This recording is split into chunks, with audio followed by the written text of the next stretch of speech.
Hi అండి అందరికీ. అందరూ బాగున్నారనుకుంటున్నాను. ఇంకా బాగుండాలని మనస్ఫూర్తిగా కోరుకుంటూ welcome back to our channel. మీ గోదావరి అమ్మాయి పద్దు. మీరంతా ఎలా ఉన్నారు, ఏం చేస్తున్నారు అనేది కింద కామెంట్లో చెప్పండి. అండ్ వీడియోకి ఒక లైక్ అయితే ఇవ్వండి. కొత్తగా చూస్తున్న వాళ్ళంటే కనుక ఛానల్ని తప్పకుండా సబ్స్క్రైబ్ చేసుకోండి. ముందుగా అందరికీ కార్తీక సోమవారం శుభాకాంక్షలు అండి. అంటే ఇది తొలి వారం కదండి మనకి, కార్తీక మాసం స్టార్ట్ అయిన దగ్గర నుంచి. అందుకే శుభాకాంక్షలు చెప్తున్నా. సో ఇంకా ఈ కార్తీక సోమవారాలందరూ చాలా భక్తి శ్రద్ధలతో ఉపవాసాలు ఉంటారు. శివయ్యకి అభిషేకం చేయిస్తారు. చాలా వరకు అండి ప్రతి గుడిలో కూడా అభిషేకం జరుగుతూనే ఉంటుంది. ఏ గుడి చూసినా ఖాళీ ఉండదండి. గుళ్ళ దాకా ఎందుకు, ఏ ఇంట్లో చూసినా సరే నిత్య దీపారాధనలు జరుగుతూనే ఉంటాయి. నాది కూడా అదే పద్ధతి అండి. మార్నింగే లేచేస్తా ఈ మాసం అంతా కూడా. మిగతా టైంలో బద్ధకంగా లేవలేనేమో కానీ ఈ కార్తీక మాసంలో మాత్రం తెల్లవారుజామునే 4కి లేచేస్తాను. లేచిన తర్వాత దామోదర్ని పూజ చేసుకుంటానండి తులసికోట దగ్గర. తులసికోట దగ్గర దామోదర్ని పూజ చేసుకునేటప్పుడు ముందు రోజే అన్ని క్లీన్ చేసేసి పెట్టేసుకుంటాను.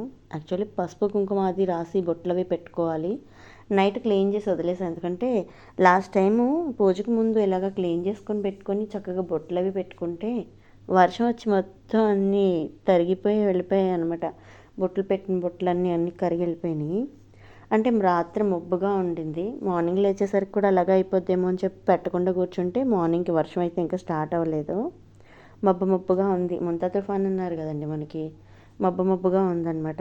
ఇంకా మార్నింగ్ లేచిన తర్వాత ఈ బొట్లు అవి పెట్టుకుంటున్నాను అనమాట. ఎంతైనా పసుపు రాసి ఇలాగా కుంకుమ పిండితో బొట్లు పెట్టుకుంటే చాలా నిండుగా ఉంటుంది కదా. ఇంకొకటి కార్తీక మాసంలో మనం రోలు, తిరగలి ఇలాంటి వాటికి కూడా పసుపు రాసి కుంకుమ బొట్లు అవి పెడతారండి. మాకు ఇక్కడ సన్నకళ్ళు, తర్వాత రుబ్బురోలు ఉంటాయి. ఈ రుబ్బురోలకి ఎప్పుడు నా పెళ్ళైన దగ్గర నుంచి కూడా పూజ చేస్తూ ఉంటాను. అంటే మా అత్తమ్మ వాళ్ళ ఇంట్లో ఉన్న రుబ్బురోలకి, ఇంకా మేము సపరేట్గా వచ్చిన దగ్గర నుంచి ఈ రోల్ తీసుకున్నాం అనమాట. సో అప్పటి నుంచి ఇంకా అదే అలవాటు. ఈ రోల్కి కూడా పూజ చేస్తాము పసుపు కుంకుమ రాసి బొట్లు పెడితే ఇంక చాలా నిండుగా ఉంటుంది అనమాట. చూడటానికి కూడా ఇంటికి ఎదురుగుండా తులసికోట పక్కన పెట్టుంటాం కదా, నిండుగా అనిపిస్తుంది ఇలా బొట్లు అవి పెట్టుకుంటే. చూడండి ఎంత నిండుగా పసుపు పచ్చగా బాగుంది కదా. అలాగే ఇంకా తులసికోటకు కూడా బొట్లు ఏమీ పెట్టలేదండి, మార్నింగ్ పెడుతున్నా.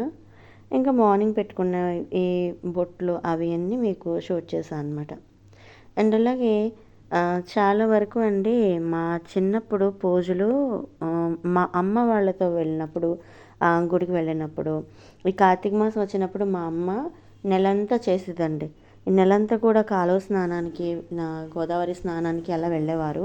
అంటే అమ్మ వాళ్ళ ఫ్రెండ్స్ ఉండేవారు కదా, మా అత్త వాళ్ళు, పిన్ని వాళ్ళు, అందరూ కలిసి వెళ్ళేవారు అనమాట. వాళ్ళతో పాటు వెనకాల మేము వెళ్ళేవాళ్ళము. సో అప్పుడు ఏంటంటే మాకు తెలీదు పూజల గురించి, అది మాకు తెలీదు. ఏదో స్నానానికి వెళ్తున్నారు కదా సరదాగా వెళ్ళిపోయేవాళ్ళము.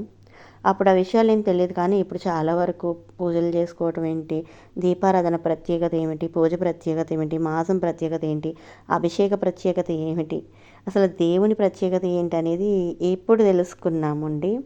అప్పుడేమో చిన్న వయసులో ఏమీ తెలియదు. ఇక పూజ అంతా చేసేసుకున్నాను. పూజ చేసుకున్న తర్వాత ఇంకా వాతావరణం అనేది చాలా దారుణంగా మారిపోయింది. మొత్తం మేఘాలు కమ్మేసి ఉన్నాయండి ఆకాశం అంతా కూడా. ఈసారి మనకి తుఫాను తీవ్రత ఎక్కువగా ఉంటుందని చెప్పి అన్నారు కదా. సో అందరికీ ఒకటే చెప్తున్నానండి, తుఫాన్ తీవ్రతకి ఎవరూ దొరకద్దు. ముఖ్యంగా అండి శిథిలావస్థలో ఉన్న ఇళ్ల దగ్గర అస్సలు ఉండొద్దు, చెట్ల కింద అస్సలు ఉండొద్దు. పిడుగులు పడి గాళ్ళు అవి వస్తాయని చెప్పి అంటున్నారు. సో అలాంటి వాటి జోలికైతే వెళ్లకుండా ఉండండి. ఏమండి మనకి తినడానికి తిండి లేకపోయినా ఉండటానికి ఇల్లు ఉన్నప్పుడు ఇంట్లో ఉండటం బెస్ట్ నాకు తెలిసి. బయటకు వచ్చి ఎటువంటి బాధలు పడే కన్నా ఇంట్లో ఉండటం బెస్ట్ అని నేనైతే అనుకుంటున్నాను. సో ఇంకా బయట పూజ అంతా అయిన తర్వాత పూజా మందిరంలో పూజ చేపిస్తున్నా. శివయ్యకి వాళ్ళని ఆవుపాలతో అభిషేకం చేసుకొని పుష్పార్చన చేసుకున్నానండి. ఇంకా అభిషేకం అది చూపించడానికి మీకు తెలుసు కదా, ట్రైప్యాడ్ పోయింది, నాకు వీడియో తీయడానికి సెట్ అవ్వదు. ఇంకా చాలా ఇబ్బంది అయిపోతుంది అనమాట. నాకు ట్రైప్యాడ్ లేక ఎంత ఇబ్బంది అయిపోతుందంటే అంత ఇబ్బంది అయిపోతుంది. ఇంకా ట్రైప్యాడ్ లేకుండా ఇంకా అంతా షూట్ చేసుకోవాలంటే అవ్వదు. కాబట్టి పూజ అంతా అయ్యాక చూపిస్తున్నా.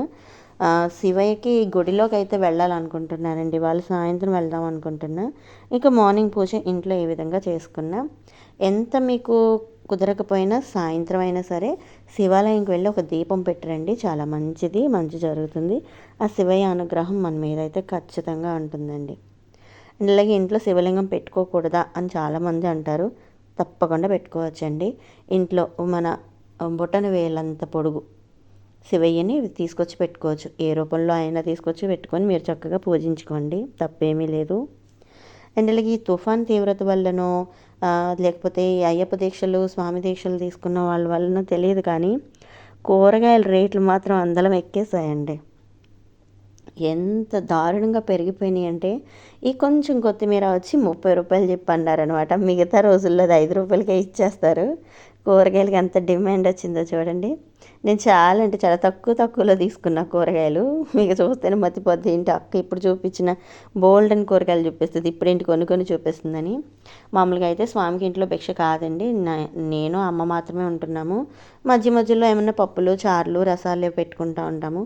కూరగాయలతో పెద్ద అవసరం ఏమీ ఉండట్లేదు. కానీ తుఫాన్కి ఏమన్నా కూరగాయలు దొరకకపోవచ్చేమో అని చెప్పి తీసుకున్నా. అండ్ ఈ బీరకాయ వచ్చి ఒకటి 30 రూపాయలండి. మతిపోయింది కదా. ఒక బీరకాయ అది వచ్చి ఒక పావు కేజీ బీరకాయ అనమాట. పావు కేజీ బీరకాయ వచ్చి 30 రూపాయలు చెప్పాడండి. ఎంత రేట్లు ఉన్నాయో ఒకసారి అర్థం చేసుకోండి. అండి కట్ వచ్చి ఇది కూడా 30 రూపాయలే బొబ్బర్లు. ఇవి కూడా బాగా రేట్లు ఉన్నాయన్నమాట. ఇవి సూప్లో గట్టా వేసుకొని తాగటానికి బాగుంటుంది, అందుకని తీసుకున్నా. టమాటాలు కూడా ఎక్కువగానే వాడతానండి నేను. టమాటాలు అనేది చాలా వరకు ఎక్కువగా వాడుతూ ఉంటాను నేను. ఇవి కూడా ఎక్కువ మోతాదులో తీసుకున్నా. అండ్ ఇవన్నీ స్టోర్ చేసుకుంటున్నానండి. ముందు మెయిన్ కూరగాయలు తీసుకొచ్చిన తర్వాత ఫ్రిడ్జ్ ఒకసారి క్లీన్ చేసుకోవడం బెస్ట్. ఫ్రిడ్జ్ మొత్తం క్లీన్ చేసేసి కూరగాయలన్నీ కూడా అమ్మ నేను కలిపి సర్దుతున్నామండి. ఇక ఈ క్యాబేజీ తీసుకొచ్చిన ప్రతిసారి ఏం చేస్తానంటే ముందు కట్ చేసేస్తా. అలా దుంప పలంగా పెట్టనండి, దాని పలంగా పెడితే అసలు బాగుండదు అనిపిస్తుంది నాకు. ఇది చాలా పెద్ద పని, కట్ చేయడం అనేది చాలా పెద్ద పని కింద ఉంటుంది నాకు. ఇంక అందుకని దీన్ని వెంటనే నేను తరిగేసి ఒక బాక్స్లో స్టోర్ చేసి పెట్టుకుంటా.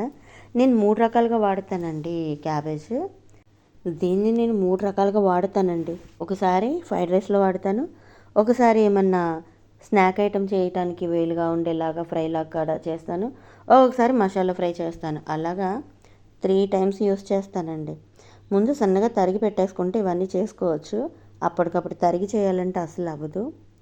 అందుకని క్యాబేజీ వాడతాను. వాడేటప్పుడు దీన్ని ఎలాగనే స్టోర్ చేసుకుంటాను అనేది కూడా మీకు చూపిస్తున్నా. ఎప్పుడైనా తీసుకొస్తే ఇలా స్టోర్ చేసుకోండి, మీకు ఈజీగా ఉంటుంది వర్క్ అనేది. ముఖ్యంగా లంచ్ బాక్సులు పెడతారు కదండి పిల్లలకి, వాళ్ళకి ఇలాంటివి చేసి పెట్టాలంటే చాలా కష్టం. అప్పటికప్పుడు తరగాలి, అప్పటికప్పుడు కోసి పెట్టి వండాలి అంటే చాలా కష్టం. అప్పటికప్పుడు ఫ్రైడ్ రైస్లోకి కావాలన్నా కానీ దొరకవు. ఇలా స్టోర్ చేసి పెట్టుకుంటే ఎంతో కాదండి, కొంచెమే తీస్తాం కాబట్టి ఫ్రైడ్ రైస్లోకి అప్పటికప్పుడు వాడుకోవచ్చు, ఫ్రై చేయొచ్చు, స్నాక్ ఐటెంలో కూడా చేయొచ్చు అండి. ఇంకా వీటిని కూడా తురిమి పెట్టేస్తున్నా. ఇంకా ఈ రోజంతా ఇలాగ పని సరిపోయిందండి. ముఖ్యంగా వర్షం అయితే స్టార్ట్ అయిపోయి విపరీతంగా వచ్చేస్తుంది వర్షం. మహా అయితే పూజ చేసుకున్నంతసేపు బాగుండింది. ఇక 10 ఆ టైం దగ్గర నుంచి గట్టిగా వర్షం అనేది ఎక్కువగా స్టార్ట్ అయింది. సో జాగ్రత్తగా ఉండండి. పిల్లలతోనూ మీరు కూడా ఎక్కువగా బయటికి తిరగడం అనేది తగ్గించండి. మీరు ఎంత జాగ్రత్తగా ఉంటే మీ ఇల్లు అంత బాగుంటుంది. సో ఆరోగ్యం అనేది, జాగ్రత్త అనేది మన దగ్గర ఉంటేనే పిల్లలకి కూడా అది చాలా మంచిదండి. సో ఇంక ఇలాగ కూరగాయలన్నీ స్టోర్ చేసేసుకొని పెట్టుకుంటున్నా. ఇక కార్తీక మాసం అంతా కూడా మేము శాకాహారమేనండి. అన్ని కూరగాయలు వాడుతూ ఉంటాము. ఇంకా చెప్పాలంటే చాలా వరకు అండి కందా బచ్చలి వండుతారు ఈ కార్తీక మాసంలో. వీలైతే తప్పకుండా మీకు ఆ రెసిపీ కూడా షేర్ చేద్దాం అనుకుంటున్నా ఈసారి. ఇక మొత్తం కూరగాయలన్నీ క్లీన్ చేసేసి కడిగి పెట్టేసి ఎక్కడక్కడ బాక్సుల్లో సర్దేసి ఫ్రిడ్జ్ అంతా క్లీన్ చేసేసి అలా స్టోర్ చేసి పెట్టేసుకున్నా. మన ఛానల్లో వీడియోస్ అందరూ చూస్తున్నారు కానీ లైక్ అయితే చేయట్లేదండి. తప్పకుండా లైక్ చేయండి. ఛానల్లో అంటే మీకు చెప్తున్న విషయంలో ఏ పార్ట్ ఆఫ్ వ్యూలో మీకు నచ్చిందో నాకు కామెంట్ చేయండి. అసలు కామెంట్ చేయడం అన్నది అసలు చేయట్లేదు. అండ్ ఒక ప్రబుద్ధుడు ఒక బ్యాడ్ కామెంట్ పెట్టాడు అనమాట. సో అలాంటి బ్యాడ్ కామెంట్స్ పెట్టే వాళ్ళని నేను ఒకటే అంటాను, గాడిద. అంతకుమించి వాళ్ళకి ఇంకా నేనేమి ఇవ్వను. పెట్టినవాడు గాడిద, పెట్టించిన వాళ్ళు పరమగాడిద. ఇలాంటి వాళ్ళని ఎక్కువగా ఇంతకు మించి ఏమి అనకూడదు, అనాలని కూడా నేను అనుకోవటం లేదు. ఇక బ్యాడ్ కామెంట్స్ పెట్టాలనుకుంటే మీ కర్మ, మీ దయ, మీ ప్రాప్తం. ఇంట్లో తల్లిదండ్రులను అక్క చెల్లెలు నేర్పించే వాళ్ళే బయట ఆడవాళ్ళని కూడా ఏడిపించాలి, మాట్లాడాలని చూస్తూ ఉంటారు. ముందు అలాంటివి తగ్గించుకోండి. సో వీడియో ఇంకా ఇక్కడితో ఎండ్ చేసేస్తున్నా. ఇంకొక వీడియోతో మళ్ళీ వస్తా. బాయ్ అండి అందరికీ.